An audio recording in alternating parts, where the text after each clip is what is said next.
Jesus disse uma vez que se você tivesse fé do tamanho de um grão de mostarda, você poderia falar para uma montanha, saia do caminho, e ela sairia. Não sei quanto de fé esse cara tinha, mas ele tinha muita força no braço.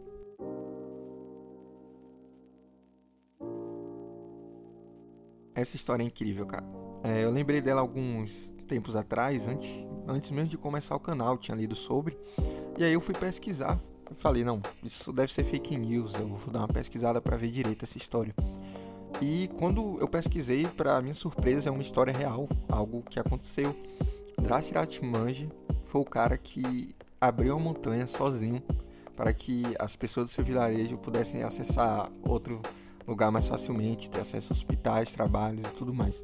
Na região onde ele morava tinha uma grande montanha e para você acessar algum serviço da cidade vizinha, que era maior, era mais o centro, você teria que dar uma volta de 43 quilômetros. E isso era terrível, não é um lugar com automóveis e não é um lugar rico, era um lugar muito humilde e pobre.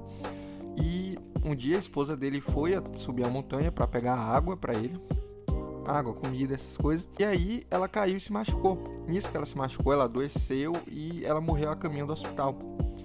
E ele falou, cara, não posso permitir que outras pessoas passem por isso. Quantas outras pessoas nesses milhares de anos que tiveram esse mesmo fim porque não tinham acesso a algo melhor, não conseguiu ir para o hospital a tempo, tinham que dar sempre essa mesma volta. Ele falou, eu vou partir essa montanha.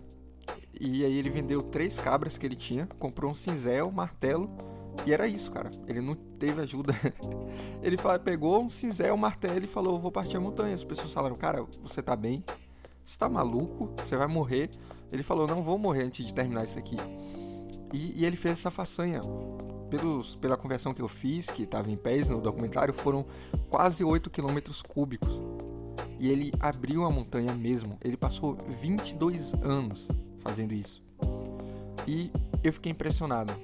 É uma das coisas que eu parei para pensar assim, o quanto de poder uma só pessoa consegue gerar, né? Porque ele, pelo que eu vi no documentário, nas fontes que eu pesquisei, ele não teve ajuda. Não teve uma pessoa que fala, eu vou te ajudar a partir essa montanha. Se parar pra pensar, eu sei que o cálculo não é exatamente assim, mas ele passou 22 anos sozinho para partir essa montanha. 2 pessoas poderia ter levado 11, 22 pessoas daria um ano. Eu sei que não é bem assim o cálculo, mas se o vilarejo todo tivesse envolvido, talvez isso acabasse rapidinho. Se o governo fosse útil, isso acabava em semanas. Uma lição que eu aprendi nisso foi o individualismo consciente. O Estado e as ideias coletivistas fazem com que a gente não assuma responsabilidades. Porque nós queremos fazer caridade, a gente não faz caridade. O Estado coleta seus impostos e o Estado faz a caridade aí. Aquela pessoa é rica, então vamos taxar rico para que ajude os pobres, mas onde é que entra a nossa responsabilidade? Onde é que entra a gente ir lá e partir uma montanha? Ninguém faz isso. E uma coisa que eu percebi é que almas evoluídas na sociedade, almas iluminadas, é uma ou outra. É engraçado a gente falar sobre a evolução da sociedade humana e parece que a gente chegou num ponto que a gente está melhor, mais civilizado, mas eu sempre acabo vendo esse padrão. Você tem várias pessoas com problema, uma se levanta e muda. É Gandhi, é Jesus, é Buda, é Nikola Tesla, com as invenções. Nossa, acho que eu vou fazer até um vídeo sobre Nikola Tesla também. E é sempre um cara ou outro que fala, cara, isso aqui não me satisfaz e eu vou mudar. E geralmente essas pessoas passam um bom tempo dessa caminhada sozinhos, sem ajuda. E é quando você para ver o poder do ser humano máximo, só é mostrado nesses momentos. O quão incrível uma pessoa pode ser. E é sempre essa pessoa que leva outras pessoas a mudarem, a melhorarem. Ele acordava de manhã e arava a terra das pessoas para sobreviver, o ganha-pão dele. E aí ele passava de manhã até meio-dia depois na montanha, depois ia 1 da tarde e ficava lá até anoitecer.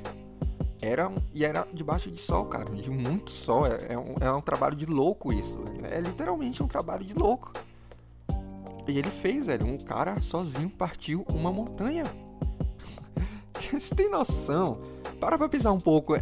Ele literalmente partiu uma montanha, cara. Não é o sentido metafórico aqui. O sentido metafórico já é complicado, né, gente?